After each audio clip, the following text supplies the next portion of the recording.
नमस्कार, Byju's exam prep IAS Hindi में आप सभी का स्वागत है। और आज हम 21 मार्च के प्रमुख समाचारों पर आधारित कुछ प्रश्नों पर चर्चा करने वाले हैं। तो आइए शुरू करते हैं आज का डेली क्विज। यहाँ पर क्वेश्चन नंबर 1 है, राष्ट्रीय हरित अधिकरण यानी कि नेशनल ग्रीन ट्रिब्यूनल के संबंध में निम्नलिखित कथनों पर विचार कीजिए। और यहाँ पर आपको 3 कथन दिए गए हैं और आपसे पूछा जा रहा है उपयुक्त कथनों में से कौन सा कथन सही है। यहाँ पर पहला कथन है, ट्रिब्यूनल सिविल प्रक्रिया संहिता 1908 के तहत निर्धारित प्रक्रिया और प्राकृतिक न्याय के सिद्धांतों के तहत बाध्य है। तो यहाँ पर हम चर्चा कर रहे हैं एनजीटी का, और आप सभी को ध्यान में रखना है कि एनजीटी की स्थापना पर्यावरण से जुड़े मुद्दों को हल करने के लिए किया गया था। यहाँ पर आपको यह ध्यान में रखना है कि राष्ट्रीय हरित अधिकरण अधिनियम 2010 की धारा 19 के तहत ये कहा गया है कि एनजीटी अपनी प्रक्रिया को खुद से विनियमित कर सकता है। इसके अतिरिक्त इसमें यह भी कहा गया है कि एनजीटी ट्रिब्यूनल सिविल प्रक्रिया संहिता 1908 या भारतीय साक्ष्य अधिनियम 1872 के तहत प्रक्रिया द्वारा बाध्य नहीं है और प्राकृतिक न्याय के सिद्धांतों के द्वारा निर्देशित है। तो यहाँ पर आपको ध्यान ये रखना है कि एनजीटी ट्रिब्यूनल सिविल प्रक्रिया संहिता 1908 या फिर भारतीय साक्ष्य अधिनियम 1872 के तहत जो प्रक्रिया निर्धारित की गई है उसके लिए बाध्य नहीं है, लेकिन यह प्राकृतिक न्याय के सिद्धांतों के द्वारा निर्देशित है, यानी कि यह नेचुरल जस्टिस के सिद्धांतों को मानता है। और इसके आधार पर अगर देखा जाए तो यहाँ पर पहला कथन गलत हो जाता है। आइए देख लेते हैं दूसरे कथन को। दूसरा कथन है, यह अनुच्छेद 21 भारत के संवैधानिक प्रावधान से प्रेरित है। तो यहाँ पर यह कथन पूरी तरीके से सही है। आपको ध्यान में रखना है कि एनजीटी अनुच्छेद 21 में जो हमें मूल अधिकार दिए गए हैं, जीवन और व्यक्तिगत स्वतंत्रता का अधिकार, उससे प्रेरणा लेता है और इसीलिए यहाँ पर जो दूसरा कथन है वह सही है। आइए देख लेते हैं तीसरे कथन को। तीसरा कथन है, एनजीटी को 12 महीने के भीतर सभी मामलों का निपटारा करना अनिवार्य है। यहाँ पर आपको ध्यान में रखना है, एनजीटी को जो भी आवेदन मिलते हैं या फिर जो भी अपील यहाँ पर की जाती है उसे 6 महीने के भीतर निपटाने के लिए प्रयास करना अनिवार्य है। और इसीलिए यहाँ पर जो मैक्सिमम टाइम लिमिट है वह 6 मंथ है, ना कि 12 मंथ। और इसके आधार पर अगर देखा जाए तो यहाँ पर तीसरा कथन गलत हो जाता है, यानी कि क्वेश्चन नंबर 1 का आंसर होगा आपका ऑप्शन नंबर बी। यहाँ पर सिर्फ दूसरा कथन ही सही है। इससे जुड़ा हुआ एक न्यूज आज के द हिंदू समाचार पत्र में आया है, जिसका शीर्षक है, Sun Pharma expansion project near Tamil Nadu bird sanctuary set to get green nod. तो यहाँ पर यह कहा जा रहा है कि तमिलनाडु में विदांथंगल पक्षी अभ्यारण्य के पास सन फार्मा का जो एक्सपेंशन प्रोजेक्ट है उसे ग्रीन नोड मिलने की पूरी संभावना है। और इसी न्यूज को ध्यान में रख करके ये क्वेश्चन आपके सामने रखा गया था। तो यहाँ पर जिस पक्षी अभ्यारण्य की बात हो रही है उसको भी आप लोग ध्यान में रखेंगे, एग्जाम में इसके बारे में भी पूछा जा सकता है। आइए अब क्वेश्चन नंबर 2 पर चर्चा कर लेते हैं। क्वेश्चन नंबर 2 है, विजयनगर साम्राज्य के संबंध में निम्नलिखित कथनों में से कौन सा कथन सही है। और यहाँ पर आपको 2 कथन दिए गए हैं। यहाँ पर पहला कथन है, विजयनगर साम्राज्य में सर्वाधिक आयात की एकमात्र वस्तु घोड़े थे। तो आप सभी जानते हैं कि ये कथन पूरी तरीके से सही है। आइए देख लेते हैं दूसरे कथन को। दूसरा कथन है, फारसी यात्री अब्दुल रज्जाक ने देवराय प्रथम के शासनकाल में विजयनगर का दौरा किया था। आपको ध्यान में रखना है कि फारसी विद्वान और यात्री अब्दुल रज्जाक देवराय द्वितीय के शासनकाल के दौरान विजयनगर साम्राज्य का दौरा करने आया था और वह फारस के तैमूर वंश के शासक शाहरुख के राजदूत के रूप में विजयनगर साम्राज्य का दौरा करने के लिए आया था। और इसके आधार पर अगर देखा जाए तो यहाँ पर दूसरा कथन गलत हो जाता है। आपको ध्यान में रखना है कि यहाँ पर देवराय प्रथम नहीं बल्कि देवराय द्वितीय होगा। और इसीलिए यहाँ पर जो दूसरा कथन है वो गलत है, यानी कि क्वेश्चन नंबर 2 का आंसर होगा आपका ऑप्शन नंबर ए। यहाँ पर पहला कथन ही सही है। इससे जुड़ा हुआ एक न्यूज आज के द हिंदू समाचार पत्र में आया है, जिसका शीर्षक है, bid to smuggle idol of 15th century foiled. तो यहाँ पर यह कहा गया है कि बेंगलुरु के इंटरनेशनल एयरपोर्ट पे विजयनगर साम्राज्य के समय का एक ब्रॉन्ज स्टैचू जिसे कि स्मगल किया जा रहा था, और यहाँ पर ये जो प्रयास है उसको कस्टम इंटेलिजेंस यूनिट के द्वारा फेल कर दिया गया है और इसी को ध्यान में रख करके ये क्वेश्चन आपके सामने रखा गया था। आइए अब क्वेश्चन नंबर 3 पर चर्चा कर लेते हैं। क्वेश्चन नंबर 3 है, निम्नलिखित को उत्तर से दक्षिण की ओर व्यवस्थित कीजिए। और यहां पर आपको 3 नाम दिए गए हैं। पहला नाम है स्वालबोर्ड, दूसरा है जॉन मायेन और तीसरा है फैरो द्वीप। अगर हम इन सभी नामों को मैप में देखते हैं तो यहाँ पर जो पॉइंट नंबर 1 है, जहां पर नाम लिखा हुआ है स्वालबोर्ड का, अगर हम उसे मैप में देखें तो ये रहा स्वालबोर्ड, यानी कि ये है पॉइंट नंबर 1। दूसरा पॉइंट है जॉन मायेन का, और अगर हम इसे फिगर में देखें तो ये रहा जॉन मायेन, यानी कि ये है पॉइंट नंबर 2। और जो तीसरा पॉइंट है उसमें नाम दिया गया है फैरो द्वीप का, और अगर हम इसे फिगर में देखें तो ये रहा आपका फैरो आइलैंड, यानी कि ये है पॉइंट नंबर 3।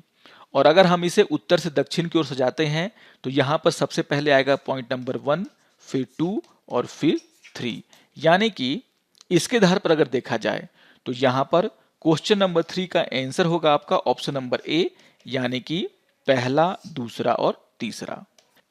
इससे जुड़ा हुआ एक न्यूज आज के द हिंदू समाचार पत्र में आया है, जिसका शीर्षक है India hopes to put down roots in Arctic. बहुत ही इंपॉर्टेंट न्यूज है ये, और आप सभी जानते हैं कि भारत आर्कटिक परिषद में एक पर्यवेक्षक के रूप में कार्य करता है। और आप सभी को ये ध्यान में रखना है कि आर्कटिक परिषद की स्थापना 19 सितंबर 1996 को हुई थी, जब Canada, Denmark, Finland, Iceland, Norway, रूस, स्वीडन और संयुक्त राज्य अमेरिका की सरकारों ने ओटावा घोषणा पत्र पर हस्ताक्षर किए थे।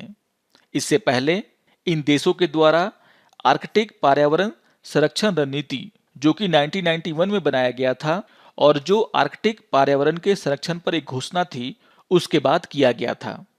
और आपको यह भी ध्यान में रखना है कि भारत को 2013 में अन्य 5 देशों यानी कि चीन, इटली, जापान, दक्षिण कोरिया और सिंगापुर के साथ आर्कटिक परिषद का पर्यवेक्षक का दर्जा दिया गया। और आप सभी को ध्यान में रखना है कि भारत के द्वारा एक अनुसंधान केंद्र जिसका नाम है हिमाद्री, जो कि जुलाई 2008 में शुरू किया गया था, उसे इस इलाके में ऑपरेट किया जाता है। तो यहाँ पर कुछ बहुत ही महत्वपूर्ण बातें दी गई हैं आर्कटिक परिषद को लेकर के, और कुछ इंपॉर्टेंट बातें मैंने आपको यहाँ पर दे दी हैं, जिसे कि आप इसे नोट कर लेंगे। आइए अब क्वेश्चन नंबर 4 पर चर्चा कर लेते हैं। क्वेश्चन नंबर 4 है, हाल ही में चर्चा में रही बोमा तकनीक का संबंध किससे है? और यहाँ पर आपको 4 ऑप्शन दिए गए हैं। इससे जुड़ा हुआ एक न्यूज आज के द हिंदू समाचार पत्र में आया है, जिसका शीर्षक है African technique use to translocate deer from Keoladeo. तो यहाँ पर यह बताया गया है केवलादेव नेशनल पार्क में हिरन को एक स्थान से दूसरे स्थान पर ले जाने के लिए अफ्रीका में यूज होने वाला जो टेक्निक है, जिसका नाम है बोमा टेक्निक, उसका इस्तेमाल किया जा रहा है। तो यहाँ पर आपको ध्यान में रखना है कि यहाँ पर जिस टेक्निक की हम चर्चा कर रहे हैं, जिसका नाम है बोमा टेक्निक, वह एक अफ्रीकन टेक्निक है। इसका इस्तेमाल अफ्रीका में बड़े पैमाने पर किया जाता है। और इसके आधार पर अगर देखा जाए तो यहाँ पर क्वेश्चन नंबर 4 का आंसर होगा आपका ऑप्शन नंबर सी, जहां पर यह कहा जा रहा है एक फनल जैसी बाड़ के माध्यम से जानवरों को बाड़े में फंसाना। यानी कि क्वेश्चन नंबर 4 का आंसर होगा आपका ऑप्शन नंबर सी। तो बहुत ही इंपॉर्टेंट क्वेश्चन है ये, इसको आप लोग जरूर रिवाइज कर लेंगे। आइए अब एक प्रीवियस ईयर क्वेश्चन पे चर्चा कर लेते हैं, और ये क्वेश्चन 2021 में पूछा गया था।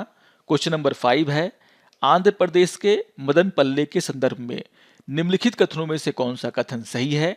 और यहां पर आपको 4 ऑप्शन दिए गए हैं। आपको ध्यान में रखना है कि इसी स्थान पर रविन्द्रनाथ टैगोर ने राष्ट्रगान का बंगाली से अंग्रेजी में अनुवाद किया था। यानी कि क्वेश्चन नंबर 5 का आंसर होगा आपका ऑप्शन नंबर सी। तो याद रखिएगा, क्वेश्चन नंबर 5 का आंसर है आपका ऑप्शन नंबर सी, जिसे कि 2021 के एग्जाम में पूछा गया था। आइए अब आज के तथ्य के ऊपर चर्चा कर लेते हैं, और आज हम चर्चा करने वाले हैं पर Tapi Narmada river linkage project के ऊपर। और इससे जुड़ा हुआ एक न्यूज आज के द हिंदू समाचार पत्र में आया है। बहुत ही इंपॉर्टेंट न्यूज है ये, इसको आप लोग जरूर डाउनलोड करके पढ़ेंगे। और आपको ध्यान में रखना है कि यहाँ पर कहा गया है कि केंद्र की पर तापी नर्मदा नदी जोड़ने की जो परियोजना है, उसका विरोध किया जा रहा है। और 21 मार्च को गुजरात के आदिवासियों के द्वारा वलसाड जिले में एक जनसभा किया गया, जहां पर इस योजना को बंद करने की मांग की गई, इसका विरोध किया गया। अब हमें यह समझना है कि आखिर ये योजना क्या है। आपको ध्यान में रखना है कि प्रतापी नर्मदा लिंक परियोजना की परिकल्पना 1980 के राष्ट्रीय परिप्रेक्ष्य योजना के तहत पूर्व केंद्रीय सिंचाई मंत्रालय और केंद्रीय जल आयोग के तहत किया गया था। यानी कि ये जो योजना है उसकी परिकल्पना 1980 के दशक में ही किया गया था। और इस परियोजना में ये कहा गया था कि यहाँ पर जो पश्चिमी घाट के ऐसे क्षेत्र हैं जहाँ पर पानी बहुत ही ज़्यादा मात्रा में है, उनके एक्स्ट्रा पानी को सौराष्ट्र और कच्छ के वैसे क्षेत्रों में स्थानांतरित किया जाएगा जहां पर पानी की बहुत ही कमी है। तो ये इसका मूल उद्देश्य था। और यहां पर इस उद्देश्य को पूरा करने के लिए 3 नदियों को आपस में जोड़ने का प्रस्ताव है। वे नदियां हैं पर, तापी और नर्मदा। अब यहां पर यह समझना है कि आखिर इस परियोजना का विरोध क्यों हो रहा है। इसी न्यूज में यह बताया गया है कि अगर यह परियोजना एक बार बन करके तैयार हो जाती है तो यहाँ पर लगभग 6065 हेक्टेयर जो भूमि है वह जलमग्न हो जाएगा और इससे कुल 61 गांव प्रभावित होंगे, जिसमें से एक गांव पूरी तरीके से जलमग्न हो जाएगा और शेष जो 60 गांव है वह आंशिक रूप से जलमग्न होंगे। और इसके कारण इन गांवों में रहने वाले जो परिवार हैं जिनकी कुल संख्या 2509 बताई जा रही है, वे वहां से विस्थापित हो सकते हैं। और इसी को ध्यान में रखते हुए इन गांवों के लोगों के द्वारा इस परियोजना का विरोध किया जा रहा है। तो यहां पर आपको समझना होगा कि नदी लिंकेज की जो परियोजनाएं हैं उसका विरोध क्यों यहां पर नागरिकों के द्वारा किया जा रहा है। तो इस योजना के बारे में यहां पर और भी बहुत सारी इंपॉर्टेंट बातें दी गई हैं, लेकिन आपको यह समझना है इंपॉर्टेंट तरीके से कि आखिर इन बड़ी बड़ी परियोजनाओं का विरोध लोगों के द्वारा क्यों किया जाता है। आशा करता हूं कि आपको आज का ये डेली क्विज पसंद आया होगा। सारे क्वेश्चंस को आप रिवाइज कर लेंगे और अगर आपको ये वीडियो अच्छा लगे तो आप जरूर इसे लाइक करें, शेयर करें और दूसरों को भी सब्सक्राइब करने के लिए प्रेरित करें। तो मिलते हैं डेली क्विज के अगले अंक में, तब तक के लिए नमस्कार और धन्यवाद।